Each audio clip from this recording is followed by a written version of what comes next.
उत्तर प्रदेश सरकार में मंत्री कपिल देव अग्रवाल जी हमारे साथ मौजूद हैं बातचीत के लिए। सर, ये डीएनए ख़त्म ही नहीं हो पा रहा है। आज फिर डिप्टी सीएम ने ट्वीट किया और कहा अखिलेश जी माफ़ी मांगे, उनके डीएनए में मुख्तार, अतीक, राम भक्तों पे गोली चलवाना था, बुरा मान गया, उनके पास कोई जवाब नहीं है तो माफ़ी मांग लेनी चाहिए।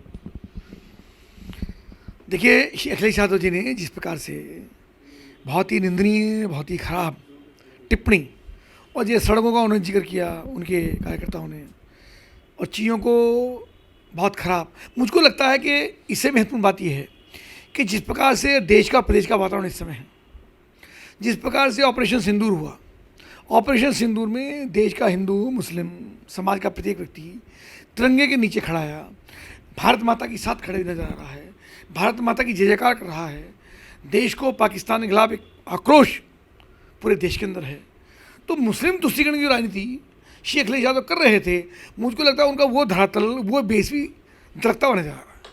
उसके कारण जो अनाप शनाप गैर जिम्मेदार टिप्पणियाँ लगातार समाज में कर रहे हैं, उन पर कोई शब्द नहीं बन रहा है, क्या बोलें क्या नहीं बोलें, उसके कारण से वो गैर जिम्मेदार टिप्पणियाँ, गैर जिम्मेदार बयानबाजी, गैर जिम्मेदार टिप्पणी और सोशल मीडिया और आपका एक्स हैंडल पर जिस प्रकार चीज़ें चिलक रहे हैं, तो समाज को देख रहा है और समाज में लगातार उसकी निंदा हो रही है, भर्त्सना हो रही है, और वो किसी भी रूप में ठीक नहीं। माफ़ी मांगनी चाहिए अखिलेश यादव को।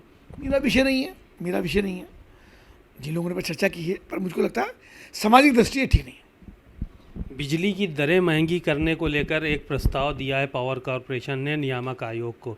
30% बिजली महंगी हो सकती है। इसको लेकर आपकी सरकार को बड़ा घेरने का काम किया जा रहा है कि बिजली फिर महंगी कर रहे हैं, निजीकरण कर रहे थे और बिजली भी महंगी हो रही है साथ साथ। देखिए, बड़ा ये पेचीदा विषय है।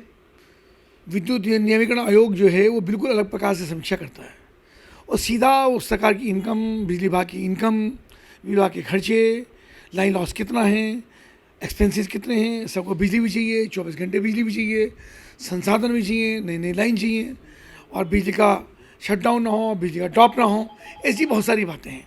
तो मुझको लगता है जो सरकार निर्णय लेगी वो जनता के हित में ही होगा, और जनता की हर प्रकार की जिम्मेदारी सरकार की है और रहती भी है, और बहुत संवेदनशील सरकार माननीय मुख्यमंत्री के नेतृत्व में चल रही है, और मुझको लगता है जो निर्णय होगा वो हर प्रकार से जनता के हितों का ध्यान में रखकर ही होगा। ऑपरेशन सिंदूर का जिक्र हुआ। ऑपरेशन सिंदूर को लेकर तिरंगा यात्राएं जगह जगह निकाली गईं, तमाम बातें हुई, लेकिन अखिलेश यादव का एक बयान आया था कि जश्न जीत का होता है, सीज़ का नहीं। अब देखिए, अखिलेश यादव जी कोई मिलिटेंट तो है नहीं। मुझको लगता है कि अजीत डोभाल जो हमारे नस्से हैं, तीनों सेनाओं के हमारे सेनाध्यक्ष, हमारे पूरी टीम के कर्नल, कमांडर्स, इसके अलावा मान लो प्रधानमंत्री या रक्षा मंत्री या विदेश मंत्री या गृह मंत्री, तो जिस विजन के साथ काम करते हैं, चूँकि उनके पास जिम्मेदारी है, तो उनके किसी भी प्रकार के निर्णय पर अगर हम टिप्पणी करें तो लगता गैर जिम्मेदाराना भी होगा, देश की सेनाओं पे एक तरीके प्रश्न चिन्ह भी होगा, जो मेरे जैसे कि कार्यकर्ता को करने का, बोलने का अधिकार नहीं है। हमको अपनी सेनाओं पर, हमने अपने सरकार पर, अपने रक्षा मंत्री पर, अपना विदेश मंत्री पर, जो लोग सीना ताने खड़े हैं, लोग ड्यूटी दे रहे हैं, उन पर भरोसा रखना चाहिए, और कम से कम पॉलिटिकल टिप्पणी सेनाओं पर, सेना की कार्यशैली पर नहीं होनी चाहिए। शुक्रिया, बहुत बहुत। आपने कपिल देव अग्रवाल जी को सुना। कैमरामैन रोहित के साथ सीमा अब नकवी, भारत समाचार, लखनऊ।